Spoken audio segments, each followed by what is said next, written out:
Bumalik ka na! Ay ko! Ikaw may kasalanan! Tayo na! Eh kasi naman siya eh. Winokatan ako ng dalawang yun ah. Actually, suplada siya eh. Wala naman akong ginagawang masama. Pumipili lang ako ng headband. Tapos, nung... Dahil lang sa headband, nagawa mo yon? Oo naman, Mama. Sir. Oo naman. Actually, akala niya hindi ko kayang gawin yun eh. Oh. Kaya sa dala ng galit mo, pinagsupladahan ka niya. Oo naman. Inamin mo yung kasalanan. Siyempre. Eh kasi naman, no? Honestly, childish siya eh. Pero actually first time ko lang ginawa to. Bakit? May plano kang dalasan eh. Ginawa mo? Hindi naman, no, Your Highness Captain. Ginawa ko lang yun for the experience. For the experience. Ay, oo. Pero ngayong alam ko na, Oh. okay lang.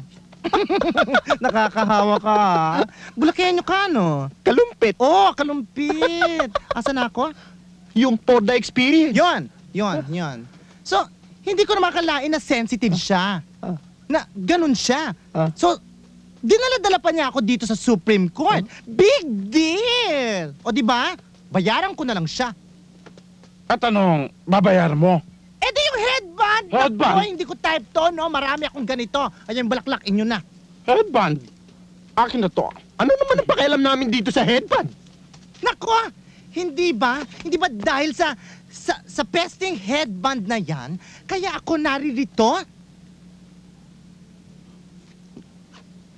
Paano yung pinatay mo? Sino Yung- pinatay? Yung sales lady ng clip. Naku Mamang Kalumpit, huwag niyo akong ginaganyan. Pinatay mo. She's dead? Pinatay mo. Naku naman! Oo. Ganda-ganda ko! Pinatay mo. Hindi ko siya pinatay! Pinatay mo. Hindi ko siya pinatay! Pinatay mo. Hindi ko siya pinatay! Hindi ko siya pinatay! Hindi ko siya pinatay! Pinatay mo. Iyo! Palibasa